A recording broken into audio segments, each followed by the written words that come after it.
नमस्कार स्टूडेंट्स, कैसे हैं आप सब लोग। आज हम पढ़ने वाले हैं कक्षा 10 की हिंदी का चैप्टर 1 सूरदास। स्टूडेंट्स, सूरदास जी का जो जन्म है वो 1540 संवत 1540 में माना जाता है और इनका जो निधन है वो संवत 1620 में माना जाता है। इनका जो जन्म स्थान है वो आगरा और मथुरा के बीच में रुनुकता ग्राम जो है माना जाता है। कुछ विद्वान इनका जन्म जो है वो दिल्ली के निकट सीही ग्राम में भी मानते हैं। इनका जो जन्म था वो एक सारस्वत ब्राह्मण परिवार में हुआ था और इनके पिता का नाम रामदास माना जाता है। कुछ लोग इन्हें जन्मांध मानते हैं, यानी जन्म से ही अंधे थे, जबकि कुछ लोग इन्हें जन्मांध नहीं मानते। इसको लेकर अलग अलग विचारधाराएं और प्रथाएं प्रचलित है, जो आप जब पाठ परिचय इसका पढ़ेंगे तो इसमें आपको ये अच्छे से समझ में आ जाएगा। प्रस्तुत पाठ में पहला जो पद है उसमें कृष्ण और राधा का जो मिलन है, जो पहली बार जब राधा और कृष्ण मिलते हैं तो उसके बारे में बताया गया है। बाकी जो 3 पद हैं उन 3 पदों में जो है वो उद्धव जो है वो गोपियों को ज्ञान का संदेश देने के लिए आते हैं और गोपियों और उद्धव के बीच की बातचीत इसमें दर्शाई गई है। तो चलिए स्टूडेंट्स, लेसन शुरू करते हैं। बूझत श्याम कौन तू गोरी, कहाँ रहती काकी है बेटी, देखी नहीं कबहू ब्रज खोरी। बूझत श्याम, श्याम जी जो है यानी कृष्ण जो है वो बूझत यानी बूझ रहे हैं। कौन तू गोरी, हे गोरी, हे सुंदरी, तू कौन है। राधा जी से वो पूछ रहे हैं कि हे सुंदरी तू कौन है, कहाँ रहती है। काकी है बेटी, और काकी यानी किसकी बेटी है तू। देखी नहीं कबहू ब्रज खोरी, पहले कभी ब्रज की गलियों में, खोरी यानी गलियों में, देखी नहीं, पहले कभी आपको ब्रज की इन गलियों में देखा नहीं। अब देखिए राधा जी कह रही हैं कि काहे को हम ब्रज तन आवती, खेलती रहती अपनी पोरी। भाई हम काहे को ब्रज तन यानी ब्रज में आवती, हम ब्रज में किस काम से आए, हमें हमारा ब्रज में कोई काम नहीं था आज से पहले, इसलिए हम कभी आए नहीं। खेलती रहती अपनी पोरी, हम तो हमेशा अपनी पौरी यानी अपने बरामदे, अपनी दहलीज पर ही यानी अपने घर में ही खेलते रहते थे। अब आगे जो है राधा जी व्यंग करते हुए कृष्ण जी से कहती है कि सुनत रहती श्रवणन नंद ढोटा। श्रवणन यानी यहाँ मतलब होता है अपने कानों से, तो राधा जी कहती है कि सुनती रहती श्रवणनी, श्रवणनी यानी कानों से सुनती रहती यानी मैं सुनती रहती थी। नंद ढोटा, ढोटा यानी पुत्र, तो यहाँ नंद का जो बेटा है करत फिरत माखन दधी चोरी, वो यहाँ जो है इस गांव में दही मक्खन की चोरी करता फिरता है। यानी वो राधा जी जो है वो कृष्ण जी पर व्यंग कर रही हैं, उनकी मजाक कर रही हैं, उनका उपहास कर रही हैं। तो अब कृष्ण जी इस बात को समझ गए, तो वो उन्होंने कहा कि तुमरो कहा चोरी हम लई है, हम तुम्हारा क्या चुरा लेंगे। खेलन चलो संग मिल जोरी, मिल जोरी यानी मिल करके, जोड़ी बना करके, एक दूसरे से मित्रता बना करके, खेलन चलो संग साथ में जोड़ी बना करके चलो खेलने चलते हैं। सूरदास प्रभु रसिक शिरोमणि, बातनी भुरई राधिका भोरी। सूरदास जी कह रहे हैं, सूरदास जी लिख रहे हैं कि प्रभु जो है कृष्ण जी जो है वो रसिक शिरोमणि हैं, और यहाँ रसिक शिरोमणि कृष्ण जी को कहा गया है।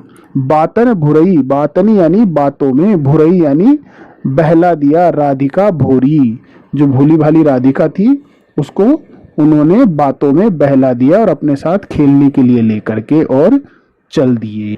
यहाँ एक प्रश्न बन सकता है कि रसिक शिरोमणि किसे कहा गया है, तो रसिक शिरोमणि किसे कहा गया है, यहाँ पे श्री कृष्ण का नाम है।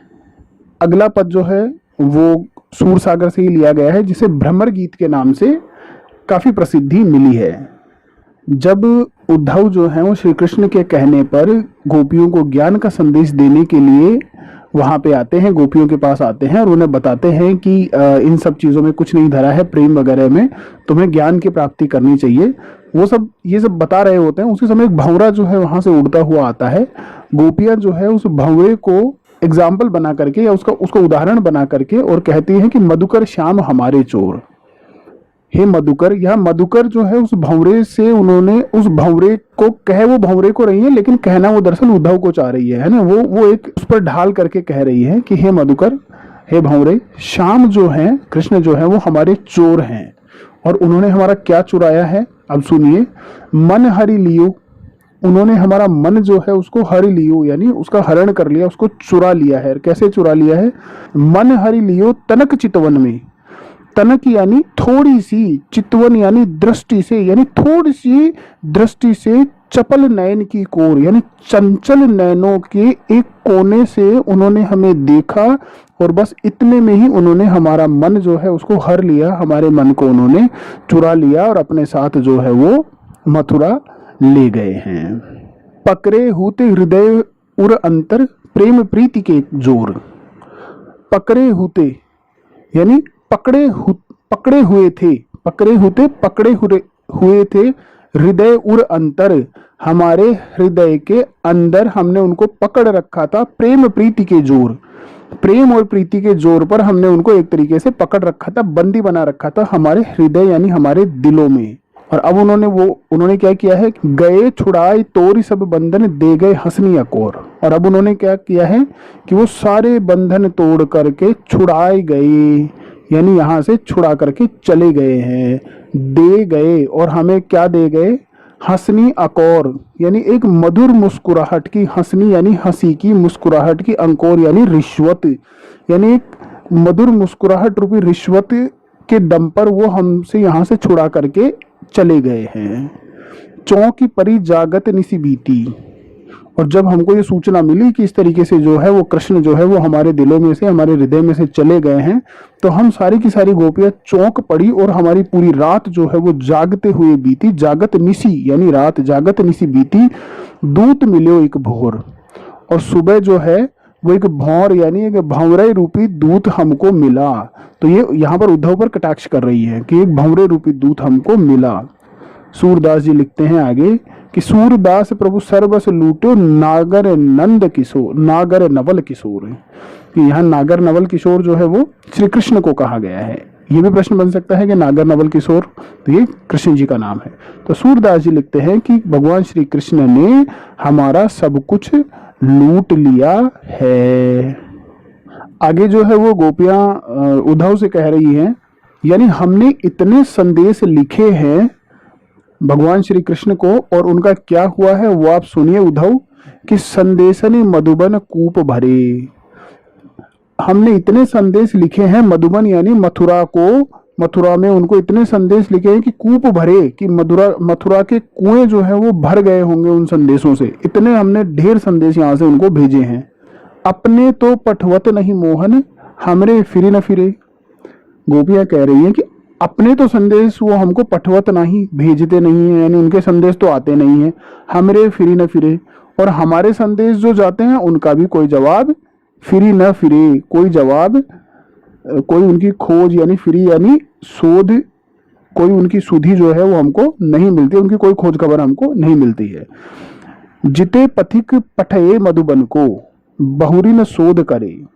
आगे गोपियां कहती हैं कि जितने भी पथिक यानी राहगीर थे, जितने भी आने जाने वाले थे, जिनको मथुरा हमने भेजा और कहा कि भाई आप हमें कृष्ण, हमारा संदेश जो है कृष्ण को बताइएगा और कृष्ण की वो क्या कहते हैं वो हमें बताइएगा, तो बहुरी न शोध करे, उन सब की भी कोई खोज खबर नहीं है। बहुरी न शोध करे, उनकी भी कोई खोज खबर करने वाला अब नहीं है, यानी वो भी पता नहीं कहाँ चले गए हैं। कै वे शाम सिखाई प्रमोदे, या तो कैवे यानी या तो शाम ने उनको सिखाई यानी सिखा पढ़ा करके, प्रमोदे यानी अपने वश में कर लिया है, यानी वो उनको वापस नहीं आने दे रहे हैं, वहीं पे उनको बहला फुसला के रोक लिया है। गोपियां उद्धव से कह रही है कह कहूं बीच मरे, और या फिर कहूं यानी कहीं बीच मरे, बीच में ही वो मर गए हैं, वो यहाँ तक हमारे तक पहुंच ही नहीं पा रहे हैं। या फिर एक अंदेशा गोपियां और जता रही है आगे, कागद गरे मेघ मसी खूटी। कागद गरे यानी कागज यानी जितने भी कागज हैं वो गरे, मेघ यानी बारिश में हो सकता है मथुरा के सारे कागज जो है वो गल गए हों, और मसी खूटी और स्याही जो है वो सूख गई हो, उनके पास कागज और स्याही बची ही नहीं हो। और सर दव लागी जरे, सर यानी सरकंडे जो है वो दव लागी यानी दावानल लगने से, दावानल होती है जंगल की आग, तो यानी हो सकता है कि वहां के जंगलों में आग लग गई हो और सारे सरकंडे जल गए हों। यहाँ सरकंडे जलने का अर्थ ये है, पहले के जमाने में सरकंडों से ही कागज पे लिखा जाता था, पहले मतलब पेन वगैरह ऐसी चीजें नहीं हुआ करती थी उस जमाने में। तो वो अंदेशा जता रही है कि हो सकता है इसलिए हमारे जो है वो जो हम पत्र यहाँ से भेज रही हैं या हमारी जो सूचनाएं जा रही हैं उनका जवाब ना आ रहा हो। सेवक सूर लिखन को आंधो, एक अंदेशा और जता रही हैं। वे कह रही हैं कि हे उद्धव, ऐसा भी हो सकता है कि उनका जो लिखने वाला है ना सेवक, लिखन सेवक जो है, लिखने वाला सेवक जो है वो आंधो यानी अंधा हो गया हो, यानी उसकी दृष्टि चली गई हो। पलक कपाट अरे, और उसके पलक रूपी जो कपाट है यानी उसकी जो पलकें हैं, पलकों रूपी जो किवाड़ है वो अरे यानी आपस में मिल करके बंद हो गए हों। इसलिए भी हो सकता है कि भगवान श्री कृष्ण जो है वो हमारी बात का जवाब नहीं दे पा रहे हों, या हमारे संदेशों का जो जवाब है वो नहीं दे पा रहे हों। अब जब उद्धव जी पूछते हैं कि भाई तुम्हें मेरी ज्ञान की बात क्यों नहीं समझ में आ रही है, मैं तुम्हें इतनी देर से इतनी सारी बातें जो है वो ज्ञान की समझा रहा हूं, लेकिन फिर भी तुम्हारे क्यों नहीं समझ में आ रहा है, तो गोपियां बड़ा सुंदर जवाब देती हैं। ये भी भ्रमर गीत का ही एक पार्ट है। और देखिए गोपियां क्या जवाब दे रही है। गोपियां जो है उद्धव से कह रही है कि उद्धव मन माने की बात है। उद्धव जी, ये तो मन में मानने की बात है, ये तो दिल के मानने की बात है। दाक छुहारा छोड़ अमृत फल, विष कीड़ा विष खात। एक विष कीड़ा होता है यानी एक जहर खाने वाला कीड़ा होता है जो जहरीली चीजें खाता है। अगर उस जहर खाने वाले कीड़े को आप दाग छुहारे जैसे यानी मुनक्का दाग और छुहारे जैसे अमृत रूपी फल भी अगर आप उसे दोगे तो उसको अच्छे नहीं लगेंगे, क्योंकि वो विष खाकर ही खुश रहने वाला कीड़ा है। तो हमको ये आपके ज्ञान की बातें समझ नहीं आती है, हम तो प्रेम में ही खुश रहने वाली हैं, और हम तो भगवान श्री कृष्ण से प्रेम करके ही हमें सबसे अच्छा लगता है, भले ही उसमें हमें कितना भी परेशानी, कितना भी विरह वेदना हमें सहनी पड़े। लेकिन आपके ज्ञान की बात हमको समझ में उसी तरीके से नहीं आती है जिस तरीके से विषैला कीड़ा विष खा करके ही उसको अच्छा लगता है। अमृत जैसे फल अगर उसको दाग छुआरे दे दिए जाए तो भी उसको अच्छा नहीं लगता। जो चकोर को दई कपूर कोई, तजी अंगात अघार। जिस प्रकार चकोर को यदि कोई कपूर दे, कपूर बड़ा ठंडा माना जाता है, शीतल माना जाता है, तो यहाँ कह रहे हैं कि जिस प्रकार चकोर पक्षी को यदि कोई कपूर दे, ऐसा कहा जाता है कि चकोर पक्षी अंगारे खाता है ना, तो यदि उसे कोई शीतल कपूर भी दे तो वो तजी यानी उसको त्याग देगा, और अंगार यानी अंगारे अघात यानी उनको खाएगा। यानी जिस प्रकार चकोर पक्षी को यदि कोई शीतल कपूर दे तो वो उसे भी त्याग देगा और अंगारे ही खाता है। मधुप करत घर फोड़ी काठ में बंधत कमल के पात। और मधुप यानी भंवरा जो है वो काठ को फोड़ यानी फोड़ करके घर करत घर बना लेता है। यानी जो भंवरा जो होता है वो लकड़ी इतना मजबूत होता है, उसका मुंह इतना स्ट्रांग होता है कि वो लकड़ी को काट करके उसमें अपना घर बना लेता है। लेकिन वो भंवरा भी क्या करता है, बंधत कमल के पात। शाम को कहते हैं कि शाम को कमल बंद हो जाता है, जब शाम को जब सूर्यास्त हो जाता है तो कमल जो है वो बंद हो जाता है। तो उस समय यदि भंवरा कमल में बैठा है और कमल बंद हो गया है तो भंवरा जो है वो इतना मजबूत होता है कि लकड़ी को फोड़ करके उसमें अपना घर बना लेता है। लेकिन वो उस कमल को नहीं काटता है। क्यों नहीं काटता है? क्योंकि उस कमल से उसे प्रेम है, उस कमल से उसे स्नेह है। तो ये तो मन माने की बात है। लकड़ी को काट देता है लेकिन कमल को नहीं काटता है। जो पतंग हित जान आपनो दीपक सो लपटात। जिस प्रकार पतंगा अपना हित जान करके, यानी पतंगे को हित यानी प्रेम जान करके दीपक सो लपटात, दीपक की जो लौ होती है उससे लिपट जाता है और जल करके वहीं पे राख हो जाता है, लेकिन फिर भी जाकर के उससे लिपटता है क्योंकि ये मन माने की बात है। उधो गोपियां उन्हें समझा रही हैं। तो सूरदास जाको मन जासो सोई ताहि सुहात। सूरदास जी लिखते हैं, गोपियां कह रही हैं कि हे उधो, जिनका मन जैसा है, जिसके मन में जैसी भावनाएं हैं या जैसी प्रवृत्तियां जिसके मन में बसी हुई हैं उसको वैसी ही चीजें अच्छी लगती है। सूरदास जाको मन जासो सोई ताहि सुहात। उसको वैसी ही चीजें, वैसे ही लोग अच्छे लगते हैं। तो हे उधो, हमारे मन में कृष्ण का प्रेम बसा हुआ है। अब तुम आकर के हमें ये जो ज्ञान की बातें बता रहे हो, ब्रह्म ज्ञान की बातें बता रहे हो, ये हमारे समझ में आने वाली कतई नहीं है, क्योंकि हमारे मन में तो श्री कृष्ण का प्रेम बस चुका है। तो मैं उम्मीद करता हूं बच्चों कि आपको ये पाठ जो है, इसका मीनिंग जो है बहुत अच्छे से समझ में आया होगा। अगर समझ में नहीं आया तो आप उसे 2-3 टाइम्स या 2-3 बार अगर आप उसे सुनेंगे तो ये आपको बहुत अच्छे से और क्लियर हो जाएगा। फिर भी यदि आपको कुछ समझ में नहीं आया है या किसी और चीज पर आप जो है ना वो वीडियो बनवाना चाहते हो तो आप मुझे कमेंट बॉक्स में लिख करके ये चीज बता सकते हैं। साथ ही आप इस वीडियो को अपने फ्रेंड्स के साथ शेयर कर सकते हैं। और क्योंकि देखो इतनी मेहनत हुई है तो वीडियो को लाइक करना और चैनल को सब्सक्राइब करना तो बनता है। ठीक है, तो स्टूडेंट्स जल्दी ही मिलते हैं किसी अगले बहुत ही अच्छे से वीडियो के साथ। तब तक के लिए खुश रहिए, पढ़ते रहिए और सुरक्षित रहिए।